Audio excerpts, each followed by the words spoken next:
Olá, seja bem-vindo a Conversas Cristãs, um espaço pequeno de comentário a respeito das notícias, sobretudo do ponto de vista bíblico, ou seja, elas sempre terão alguma coisa que nós podemos tirar como cristão ou concluir a partir daquilo que estamos a ler e a ouvir do ponto de vista bíblico. E este é o propósito apenas aqui, não somos comentaristas políticos nem económicos, mas apenas olhando do ponto de vista bíblico para a realidade.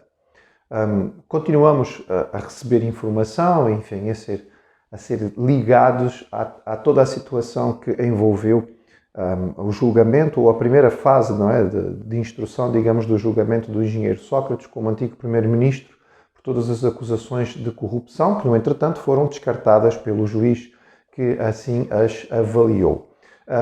Isto continua na ordem do dia, até porque as informações continuam a sair, e também porque o engenheiro Sócrates deu uma grande entrevista a uma cadeia de televisão, afirmando de forma muito tranquila que, afinal de contas, era tudo mentira e que ele não foi acusado de nada e que ninguém disse que ele era corrupto, nem os seus amigos, nem nada do género.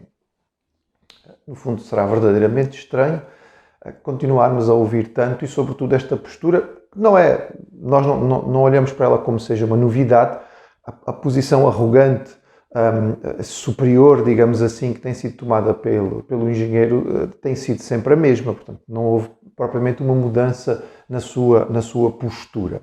Não sendo juristas, no entretanto, acho que entendem um bocadinho da língua portuguesa. A verdade é que, ouvindo aquilo que foi dito, e foi extenso, cansativo, difícil de aguentar, é verdade, mas de forma nenhuma o juiz disse que o primeiro-ministro não era corrupto, infelizmente. Esta situação, que é apresentada neste momento como se fosse uma grande vitória por parte do engenheiro Sócrates, é uma grande derrota. É uma grande derrota, em primeiro lugar, para ele. O simples facto de um primeiro-ministro estar acusado ao ponto de ser levado a tribunal por tantas situações que têm a ver com corrupção é uma grande derrota. Evidentemente que isto é uma derrota pessoal. Qual é o outro primeiro-ministro em Portugal que foi acusado desta situação? Isto é triste e é dramático. Portanto, só isto em si já seria uma grande derrota. Ele tinha que estar acima de qualquer possibilidade de acusação ou de apontar o dedo. Segundo, é uma derrota porque, na verdade, apesar de ter descartado uma porção de coisas, o juiz deixou claro que houve corrupção. Ele disse, foi corrompido, mas, no entretanto, prescreveu. E esta ideia de prescrição é estranho, talvez para muitos. É uma figura própria do direito, não é qualquer crime que prescreve, mas há uma quantidade deles que prescrevem, e aqui tem a ver com a demora da justiça, e não deixa de ser algo que nós podemos considerar um pouco estranhos. Então, espera-se tanto tempo, é por causa do atraso da justiça, e era um crime, mas deixa de ser. É um pouco confuso, mas é a verdade. É uma derrota para o país, porque é uma prova também de que nós não temos sido capazes de escolher bem aquilo que são os nossos governantes. E não somos capazes de tomar decisões ou ter uma postura. É verdade. O que tem acontecido é muitos memes na internet, muitas anedotas, muitas piadas, muita gente a falar assim com alguma cara de desgosto e de nojo, mas nada de concreto foi feito. E não será. Sim, é verdade.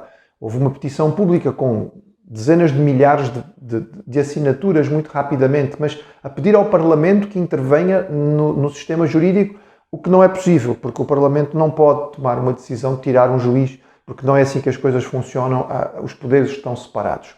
Do ponto de vista moral, esta petição poderá ter algum impacto. Sim, será significativo. Sabemos que 150 mil pessoas ou mais assinaram este documento dizendo que abominam aquilo que foi feito e a decisão que foi tomada. Estas coisas, evidentemente, que nos impactam. Afinal de contas, houve o reconhecimento de que houve corrupção, houve reconhecimento de que houve quantias, uma quantia significativa, né? 1,7 milhões, é muito dinheiro, que, no entretanto, não se prestou contas, não se pagou impostos e prescreveu, deixa de ser algo próprio daquilo que está a ser feito. Isto denota, de facto, uma falha do próprio sistema e da nossa nação, muito semelhante ao que aconteceu, ou que está a acontecer no Brasil, em que o antigo presidente, e aqui é dramático porque são vários presidentes seguidos que são condenados por corrupção e que são julgados por corrupção, não é? A história do Brasil recente é triste. O que é que se pode dizer? É uma miséria, porque apenas um atrás do outro, presidentes, governadores, prefeitos, são acusados e são condenados por corrupção, são presos. Enfim, é algo que realmente deveria fazer a nação ter muita vergonha. porque a corrupção é visível e as provas são muito claras. E, no entretanto, tudo isto prescreveu, não é? Prescreveu. Esta ideia é interessante para um cristão do ponto de vista bíblico, porque aqui a Bíblia nos diz que o pecado nunca prescreve. O pecado nunca deixa de contar. Não existe nenhum momento em que Deus possa olhar para o pecado e dizer é pecado, mas já passou, o tempo já passou. Isso não existe. É importante que nós tenhamos isto em conta de forma muito clara e concreta. O homem tem que dar contas a Deus da sua vida. Se a justiça humana falha, a justiça divina não falha. Se eventualmente pode parecer aos nossos olhos que os vilões escapam, é apenas a nossa interpretação. Há vários salmos em que o salmista clama e pergunta a Deus: Senhor, olha, então até quando é que isto vai ser assim? Mas a gente vive direitinho e nós é que sofremos. Andamos corretos e ainda sofremos. E os corruptos fazem tudo aquilo que querem mais alguma coisa, parece que não há problema absolutamente nenhum. É honesto dizer isto e é ao que parece aos olhos do homem, no caso do salmista. A resposta do Senhor é: calma, espera. Qual é o fim deles? Qual é a verdade a respeito do coração deles? Não fiques só a olhar para a superfície, para aquilo que eles aparecem ou para a postura que têm diante de uma entrevista, mas o que se passa verdadeiramente dentro do coração e o que é que acontece a respeito da ética e da realidade, do impacto em termos de eternidade que vai ter na vida desta pessoa. Segundo a palavra do Senhor, o impacto vai ser terrível. O pecado não prescreve. O pecado tem, na Bíblia, um prazo de validade. O prazo de validade da Bíblia está em 1 João 9. Se é um se muito grande, porque é um grande condicional, confessarmos os nossos pecados, diz a Bíblia, Ele, Jesus, é fiel e justo para nos perdoar os pecados e nos purificar de toda a injustiça. A obra feita por Jesus é reconhecida pelo juiz Pai como suficiente para a nossa justificação. Mas para isso é preciso que nós confessemos os pecados. Confessar, a palavra confessar que está ali, a ideia que está ali, é a ideia de concordância, é a ideia de homologar, de concordar ou de dizer a mesma coisa. Ou seja, Deus classifica a nossa maldade como pecado, pecado grave, pecado que é ofensa a Ele. E nós precisamos concordar com isto. Nós precisamos assinar por baixo e dizer sim, eu reconheço que isto é ofensa a Deus, eu reconheço que isso me afasta de Deus, eu reconheço que isto tem consequências para o meu futuro, eu reconheço que isto me leva a uma separação de Deus, que é uma condenação eterna. Confessarmos os nossos pecados. E a seguir, ficamos à mercê, não temos hipótese nenhuma. Estamos diante de um juiz e quando ele acusou-nos e leu a lista de acusações, em vez de alguém dizer, faz de conta que isto não é nada, não, olha, já fez, mas já prescreveu, nós temos que reconhecer, não prescreveu, é verdade, eu fiz, eu mereço a condenação. Nos entregamos à misericórdia e nós pedimos a graça e a misericórdia do juiz, que é possível de ser dada porque alguém pagou a nossa dívida. Ela não ficou solta no ar.